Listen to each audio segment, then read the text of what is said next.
Welcome to the Still City Recovery Podcast, your beacon of hope and support on the journey to recovery from addiction. Whether you're contemplating a life free from substance dependency or are already on the path to sobriety, this podcast is here for you. Each episode, we're going to dive deep into the stories and experiences of individuals who have walked the road of recovery, alongside expert insights from mental health professionals and addiction specialists. Our mission is simple: to provide you with valuable tools, resources, and a supportive community to help you navigate the challenges and celebrate the victories of your recovery journey. So grab a seat, open your heart, open your mind, and let's embark on this transformative journey together. This is Steel City Recovery. So welcome to another podcast. We've got an incredible guest with us today, Roddy, who is 3.5 months clean and sober. And he's come today really to share your experience, strength and hope about how things were, how things are, and how you've achieved what you've achieved. So welcome to the Steel City Recovery Podcast. Thanks, Johnny. Very happy to be here. A little bit nervous, but first time back in front of the camera in a few years. But that's all right. Delighted to be here. And so am I. It's great to see you. Yeah. And it's great to have you. And I'm really excited to be sat talking about recovery with you, because I know how passionate you are about recovery, and I know how important recovery is for you today. Passionate about it today. Yeah. But probably haven't been as passionate as I should have been in the past. But that's all part of my journey. No, I'm just looking back on my journey over the last 10 years. Sometimes I feel like I wish I'd shown the passion that I'm showing today, but that's part of my journey, right? Exactly. And you wouldn't necessarily be where you are today without that experience. I think so, mate. Yeah. I had to be around the block a little bit to get to where I am today. Some people would probably wish that it happened sooner, and I'd be lying if I said I wasn't one of them. But I'm just grateful to be here, grateful to be sober today, grateful to be clean, and just excited. Sorry about the future, mate. Well, that's what we are all excited about now, thank God. Just talked about round the block there. Just tell me about what that block looked like. Crikey, where to start? If I look at it in terms of when did I first realize I had a problem, that's probably a good starting point. And that point has probably gone back in time as I've got a little bit older, because I used to think it would probably happen a lot later, because I probably didn't want to own that fact that I'd had a problem for longer than I thought. I think the first time I realized I had a problem deep down was when someone told me that they were worried about me. Right. That was in a pub. Probably, I spent some time living in Shanghai and Singapore many years ago in 2009. And just before I left, a friend of mine pulled me aside and said, "Rod, I think you should slow down a little bit." And I remember being quite angry at him for telling me that. But it didn't take me until the first time I went into treatment and started understanding about the 12 steps and the possibilities of a life without drugs and alcohol. That was in 2013, so that was 11 years ago. Okay. So from friend in Shanghai telling you that they're concerned and worried about you, you feeling angry and probably quite resentful and frustrated. Did you on any level think that you did have an issue? At that time, not at all. No. And I'm probably still a bit reserved about thinking if I did now. But I think that's probably my pride or my ego telling me otherwise. If someone recognizes something in you and they love you dearly, and if it's a good friend, it takes quite a lot of strength for them to tell you that. Totally. But I forgot about that for a long time. And I had a long period of sobriety in between then and coming into treatment, because I lived in Singapore when that drugs just weren't available. Yeah. I'm sure they are if you try hard enough. But yes. I was still possibly I hadn't become a raving addict at that stage as I did later on. So I'm really interested in that, because you managed the period of sobriety. Yeah. for a number of months. Probably 6 months, I'd say. Okay. Yeah. And how was that? How were those 6 months? Can you remember? Can I remember? Yeah, I think I drank a lot. So this, predominantly my problem has been with cocaine. So uh, I did get into a bit of trouble in Singapore. Particularly, I turned up for my first day of office in Shanghai with 2 black eyes and like bruised ribs because I'd been beaten up in a nightclub in Singapore when I'd walked in and taken a bottle of vodka off someone else's table. Right. In a part of Singapore, let's say, that most of the experts would probably avoid. Right. So, but I was 21, I think, back then, so I was young. I was kind of, you could wear it the next day, not necessarily black eyes. That wasn't a great look, but you could wear those hangovers quite easily. Yeah. They catch up with you. Of course. So when you talk about that period of 6 months being, a period of sobriety, you were still drinking. Correct. You just weren't using cocaine. Correct. That's really interesting. And I think, it brings up an important topic there for people who are listening to this podcast who may be doing the same thing, maybe drinking or smoking cannabis, but they're not doing cocaine or heroin or crack or their drug of choice or drug of no choice, as we like to say. And I think it's very interesting to reflect on that, because even though you saw that as a period of sobriety, technically, Certainly, yeah. it wasn't. No, and probably thinking back, I would change those wordings, but I never felt that I was an alcoholic or that I had a problem with alcohol up until fairly recently. So I would consider me, if I wasn't taking cocaine and I was drinking, even if it was fairly regularly, I would consider that almost me being clean and sober. Yeah. But if I look at my behavior in and around, that time spent when I wasn't taking drugs, it was probably pretty erratic. It was probably quite unreliable. And certainly when I arrived in Shanghai, where drugs were much more readily available, Right. wheels kind of started to come off. That's really interesting. So you're talking there about different levels of unmanageability. Correct. Yeah. And the effects that alcohol versus alcohol and cocaine can have on your work life, family life, spirituality. Yes. Yeah, 100%. But I was, as I said, I think it feels like a long time ago. I struggle to connect with it a little bit because so much has happened, of course, in that time. But if I think about when people started to notice that I wasn't able to stop when most other people were, probably be in around that time. But then it took me until it was another 4 years. It was 4 years between, I suppose, that period and me entering a treatment center. Okay. Which only happened as a result of a group of about 15 friends who invited me around for lunch in London when I was working there at the time. And I remember thinking beforehand, this is quite strange that everyone's managed to get together for a Sunday lunch. Yeah. And I turned up and basically they all sat around the table and said, "You need help. There's a car outside with bags packed. We think you need to go to rehab." So that was a planned intervention. 100%. Yeah. And I was, again, I completely, I can feel that. I can remember that feeling quite viscerally now, because I was in shock, complete shock then, and very reluctant to go. Did you go? I went, but I didn't go that day. I went the next day because my kind of ego was so dented by that that it had to be me going on my terms, albeit that it had been put in front of me, given that option. I said, and it was quite I think a big thing not to be carted off, Of course. But I wanted one more night. Of course. That was the motivating factor. I remember I had a girlfriend at the time, and I made the promise to go the next day. But basically, it meant that if I'm being really honest, which is what I'm trying to do, I just wanted another night of using. Yeah. So I went the next day. Because you probably thought that this was going to be the last hurrah and possibly the last time you ever used. Yeah, or I just wanted more back then, or maybe I'd run out at the time. I'm not quite sure.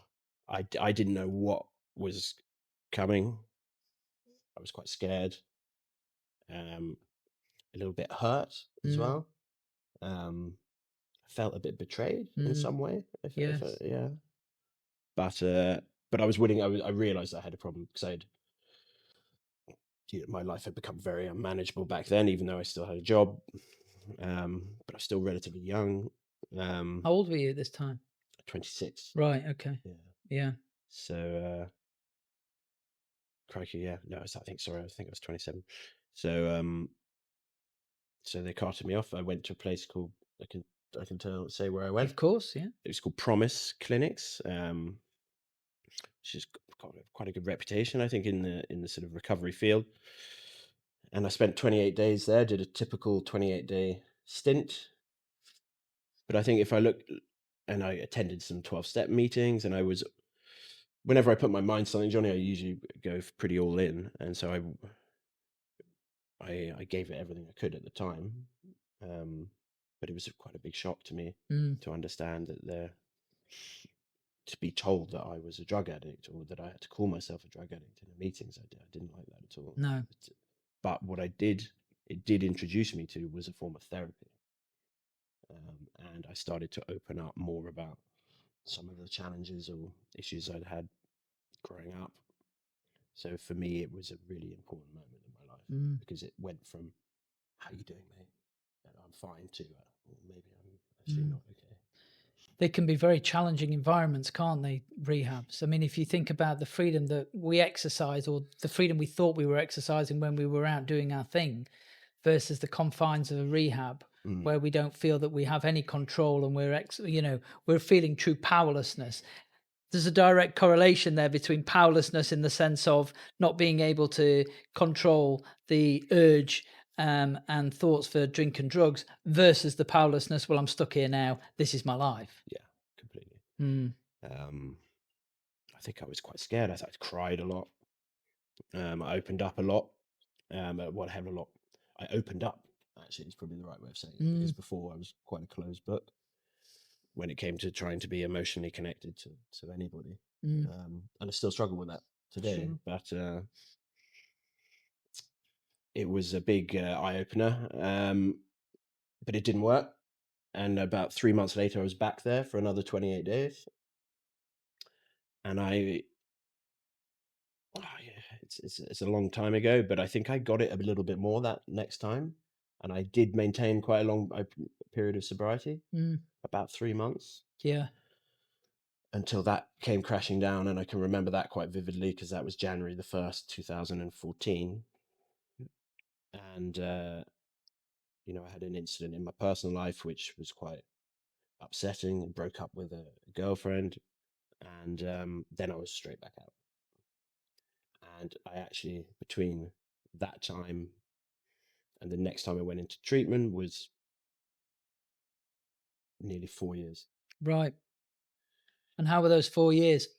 Let's talk about that, because I think the one of the things we always like to try and get across on this podcast is about the identification. Sure. It's for people who are listening, who are maybe struggling with alcohol dependency or substance misuse, and they just don't feel like they can actually ever achieve it. They may have got a few days, a few weeks, but we've always gone back to it. And I've got experiences of always going back to it, as of you. And I think really what we want to do today really is to share some of those experiences of how it was, so people can really connect, because everybody's lives are can be very different. Environment, work, location, culture. And I think that it's important to try and bring that all together in a bag that say, people who are suffering with addiction or substance misuse, actually collectively, we've all got the same issue. Yeah. That we can't control our using alone. Correct. I mean, those 4 years, what I did in those 4 years is quite remarkable in many respects. But at least I knew now that there was another path. So I think that's number one. But at the end of the day, I couldn't look after myself. But what did I do? I got married and I had 2 kids. I moved house. I moved countries. I had a very successful business with my family, but I was, until the next time I went into treatment in that 4 years, I think my using habits changed a lot, because when you have children, I was someone who tried as best as I could not to use drugs in a house where my children were. That wasn't always possible, to be honest. However, I went from being a daily user to a sort of, you could call it a binge user, someone who would wait until I had some time alone. But inevitably, despite having some periods of sobriety in that time, which I did, I got married and I was sober and clean and sober on my wedding, and that was a big thing for me. Yeah. But looking back on it, how I did that, I don't know. I just did that through sheer will. But I don't think I was very spiritually connected. I don't think I was a very good person to be around a lot of the time. I was quite ego, kind of motivated by what people thought about me, how I looked, clothes I wore, the car I drove. But the next time I went into treatment, I can't even remember what happened with me getting to that treatment center, which was a place in Devon, which has since closed. It's called Regain Recovery. But that was quite a pivotal moment for me, because I started to engage a little bit more in my spiritual connection with God. I started going to church for a short period of time. I started opening up about quite a lot of past traumas that I'd grew up around. So, and then I managed quite a strong period of recovery in that aftermath of going to that treatment, into that treatment center. But then, yes, again, I failed in some respects. I couldn't maintain it. I decided to. It was actually, I should say, that recovery center wasn't a 12-step treatment center, and I think that's what attracted me to it. Yeah. Because I probably didn't want to think that I needed to spend the rest of my life going to meetings, AA meetings or NA meetings or CA meetings, which that's one of the big changes in my mindset today than it was back then. I still didn't think I had a problem with alcohol then, so I carried on drinking, but I was clean from cocaine. I decided to run a marathon, so I lost a lot of weight. I got quite fit. But the week of that marathon, I relapsed and I went on a 3-day bender and still ran the marathon and nearly killed myself. Wow. Yeah, in New York. Dragged myself. My father actually dragged me to New York. I hadn't been to bed for nearly 3 days. I'd been thrown out of the house. No one, my wife had told me, you've got no chance running that marathon. And in hindsight, I probably shouldn't have done it, but I was doing it for a cause that meant quite a lot to me. And I managed to finish the marathon, but I did end up in Mount Sinai Hospital in New York with a suspected bleed on my brain. Luckily, I didn't have that. But the next day I was back using drugs.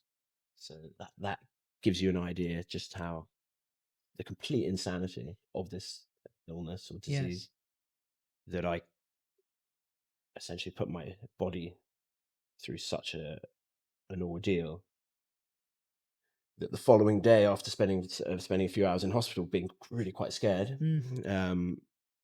I had managed to delay a flight back to. I was meant to be flying to Miami for a conference, for a meeting, but because I'd been in hospital, I could say to those that were attending the meeting that I needed some time to recover. Yes. I didn't need any time to recover. I needed time to get some more drugs. You'd already pre-planned what was going to 100%. happen. Yeah. Yes. So, and it's good to admit that today, and that may shock quite a few people, but I've done far worse as well. But in terms of I will not care about the repercussions to myself, let alone to my family, if I'm in the middle of addiction. It's the only thing that matters. Well, we will go to any lengths won't we? In order to get what we believe we need at that point in time. And there's stories about people being dropped in all kinds of places, quite remote, where they're still able to go out there and find what they need to find. You know, whether it be alcohol or cocaine. It's we've got a radar for it, and we can generally find it anywhere. Oh, we can, and I enjoyed that challenge. I should say. I had a contact in most cities around the world, but equally, I would not get on a plane or go to an airport unless I had enough to get me through the flight, to get me through when I landed, the gap between being able to pick up. Yeah. And quite recently, I've been flying, obviously clean and sober, and that's been a challenge, you know.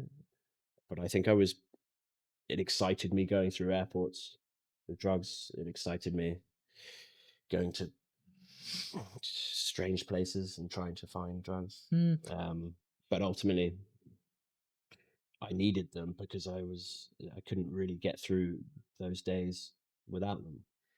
Yeah. Well, I thank you for your openness and your honesty, Roddy, around that. I think one of the things that always baffles me when I talk to other people who've had issues with drugs and alcohol, who are now in recovery, is you know the power of this illness, as you called it, the power of this illness.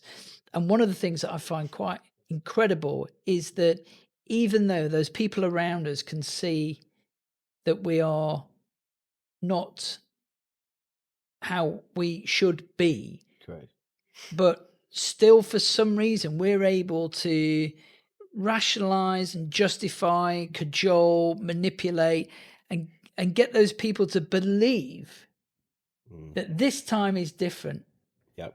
And this meeting I need to go to, I need to postpone by a day. This rehab I need to postpone by a day. I need to do this instead. And they go along with it. I mean, why? Yeah, I mean, those powers of manipulation is something I feel like that's a bit of a curse today. Something I have. It's kept me alive to some extent. My willpower to some extent, but I wish it weren't that way. But it just is. Like, I can't really explain it, but it does allow, I think, people looking, if they're hearing this. I'm someone who doesn't make those decisions anymore, God willing, not today. But those were very easy decisions for me to make back then. I didn't even didn't give it a second thought. No. And I think if you look at, if you ask me a question when I was a teenager, when I first started taking drugs, let's say, like, they were to tell me where I would end up, do you think I would say, oh yeah, I'll have that?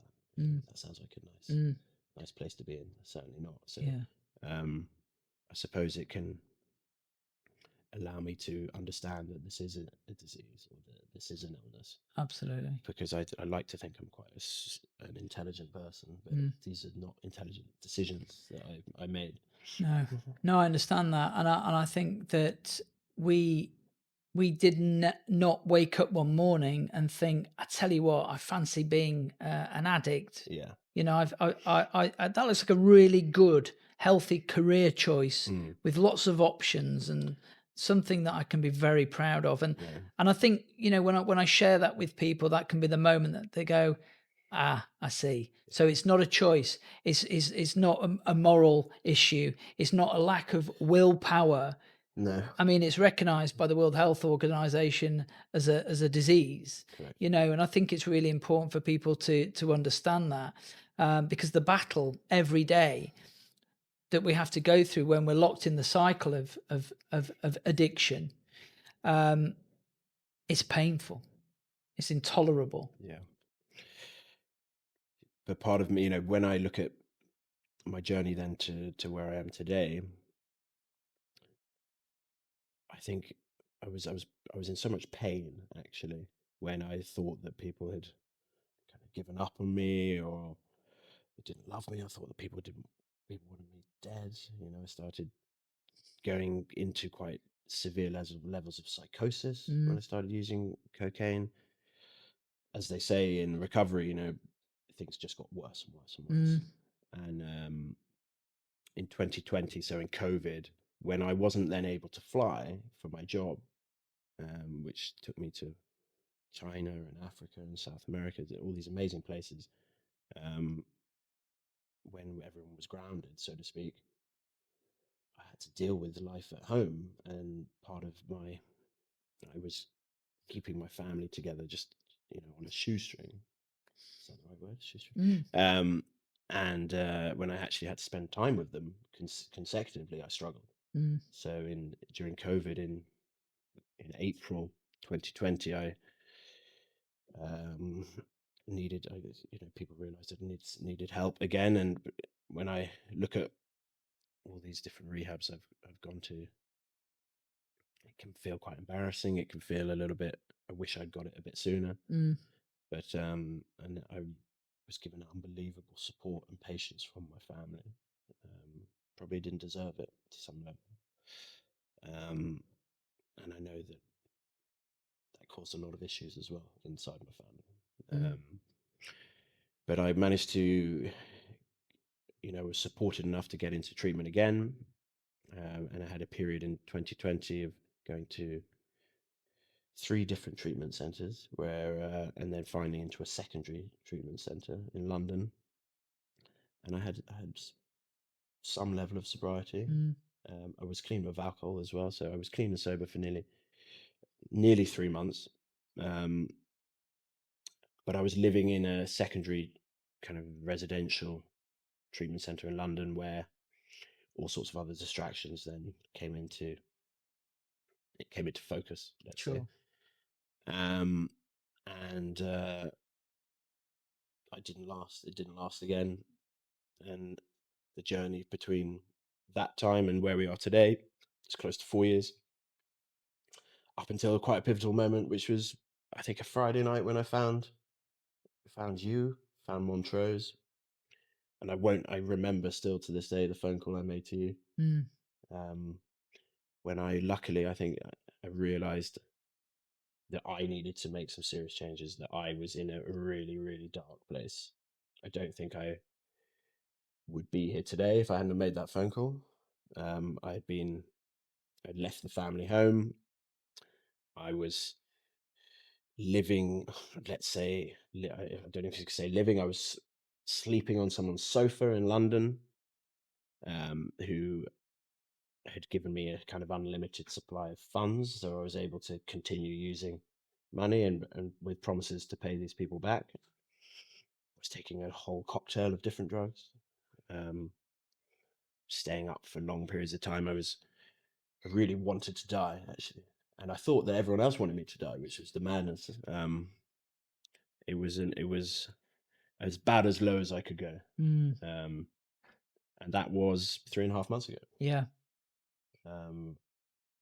But I remember making the phone call to Montrose because I was trying to look for somewhere to go that was different to the other places I've been. I realized that a residential group treatment centre played havoc with my ego, because I would go into these places and play the game, or not be brutally honest, or try to impress other people, which is a big character defect of mine, if you could call it that. I needed to go somewhere on my own where I could also deal with some of my other issues, and that's important to note. And I'm just so happy I'm not where I was 3.5 months ago. Totally. Because literally, I don't think I would be around if I hadn't made that phone call. Well, thank God you did, and you're here to share your experience of addiction, active addiction, and your recovery. And I think I'd like to talk about that in more detail, because I think all in all, it's a very positive experience. Being in recovery, it can be very challenging at times, of course, because we say the great thing is that we get our feelings back, but the bad thing is we get our feelings back. Yeah. Because I know from my own experience, I used to use on my feelings. That's what I did. I couldn't handle my feelings. There's that low self-esteem, that low self-worth. social awkwardness. But then when I drank and used, all of a sudden I was like a 10 men wearing a cape, and I could do and talk to anybody and achieve anything for a period of time. But that's very different today, and recovery brings many positive things into the focus and forefront of our lives. Just tell me and the audience really about some of the real positive things that have happened to you since finding recovery again for the final time. For the final time, let's hope. Yep. Yeah. The most important thing is I'm back with my family. Yeah. First and foremost, I have 2 beautiful children and the most supportive wife who has shown me so much love and support and acceptance, forgiven me, hopefully, although that's a constant daily amends that I try to make by living this new way, by living a new clean and sober life. I think I directly make amends to her and to my kids. I just to take you back to before 3.5 months, I don't think I'd spoke to my children in nearly 2 months. I didn't, in my mind, they barely existed, which is quite painful for me to say, but it's true because all I cared about back then was trying to get where I was getting drugs. So it's a bit of a miracle that I'm still now living under the same roof as them. I'm so grateful for that. The other things that have come back into my life is compassion to myself and compassion to others. I think I'm a much kinder person, a much more honest person. I feel less vulnerable, but I feel I'm a more humble person today. I think I'm less driven by the sort of things that used to drive me in the past. Not to say that I get it right all the time. No. But I've started to engage with sort of old friends and people even in my family who I'm speaking to again, which is a miracle as well. I suppose those are the most important things that have come back into my life. Absolutely. So if you think about the things that you do differently day in, day out now to maintain the equilibrium, and that spiritual balance internally, what are you doing? What are you up to? I do everything that I didn't do before, and it's something you told me, and I remember thinking, excuse my language. I remember thinking, he's got me there. When I asked you what I needed to change, you said everything, and that's quite powerful kind of statement, because that's exactly what needed to happen. So what I do that I didn't do in the past, and I didn't really touch on that from my kind of history, but I attend meetings, 12-step meetings. I go to AA.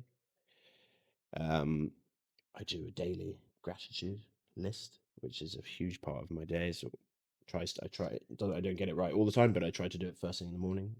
But I do it. I've done that every day since I've come into sobriety. I like to think that I'm a more reliable person. That's the one thing you could count on. In the past, Johnny, I was reliably unreliable, whereas today I think I'm accountable. I feel responsible. But the big changes are having a spiritual connection to probably a power greater than myself. I think I had to get to such a low point, Johnny, to realize the only way up was surrendering, complete surrender, and turning my will and life over to a power greater than myself, which is what I'm in at the moment. I'm in step 2 and step 3. And it's a beautiful thing. It is a beautiful thing. It is actually. Yeah. But I used to think people in recovery, people who attended meetings before, and I used to think, what losers. Yeah. It's like the idea of having to go to a meeting every day or every other day or a few times a week for the rest of my life was something I did not want to contemplate. That sounded not cool. And I would listen to people in meetings and go, that's not me. The idea of having 10 years, 30 years, 20 years sober, yet still going to meetings, I think I just thought that was really uncool. But it's because I didn't get it. Sure. I get it now because they go to meetings because they enjoy it, number one, but they also remind themselves of where they were. Number two, I think they also try to set a good example for people like myself coming in. I now see having a program of recovery in my life as a beautiful thing, not a burden or some character defects or so yeah. Yeah, I think that's great, and I appreciate you sharing that. You know, with some of the things that you were talking about there, I think some of the language used in 12-step, right, defects is quite heavy, and I like to look at the asset side of things, really, about what we're actually replacing Sure. something negative with a positive, and looking at that, and I see lots of positives in your life. And we were talking off mic before, we were talking about sort of that ego deflation, and that increase in humility, and that allowance for us to be able to see things in a different way. And we talked about the journey from the head to the heart, you know, being the shortest distance, but sometimes can be the longest journey. Because if you think about when you first started your recovery journey, Yeah. you know, that first time somebody said to you, Rods, I think you've got an issue, mate, Yeah. to where you are today, that's the journey, Correct. you know. And then we click in, and then you're on it today on a deeper, your words, not mine, spiritual level, Yeah. that connects you with different things in a different way. Correct.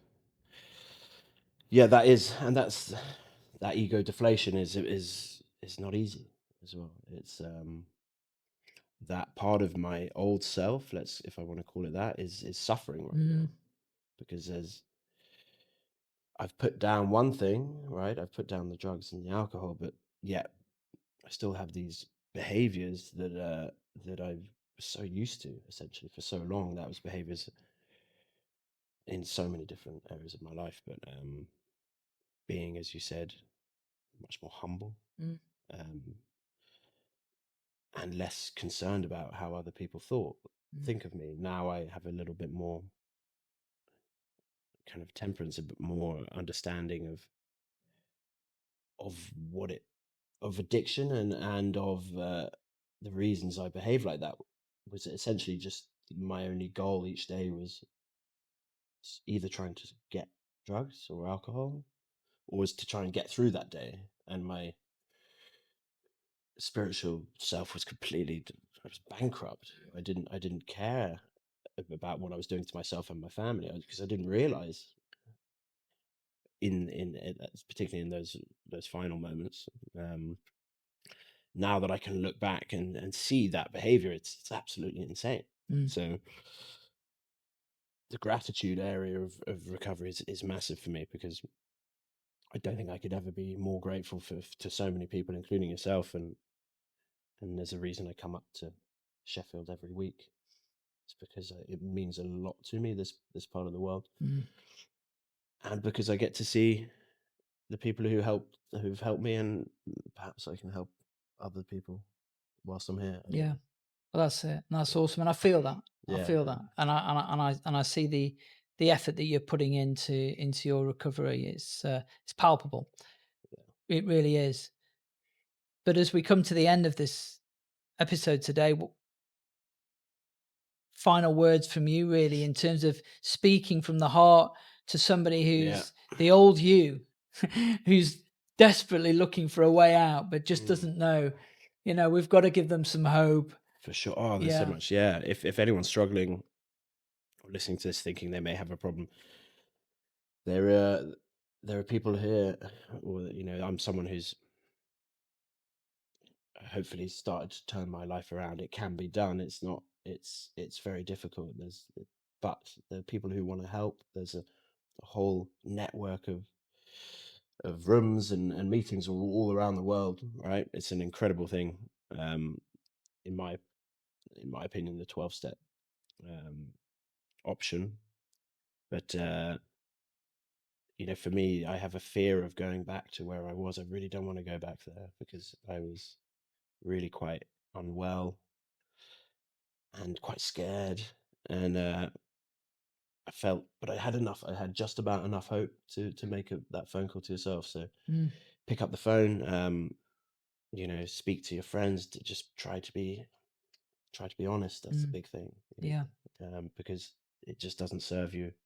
Didn't serve me well trying to cover up for so many years and try to what do we say, white knuckle.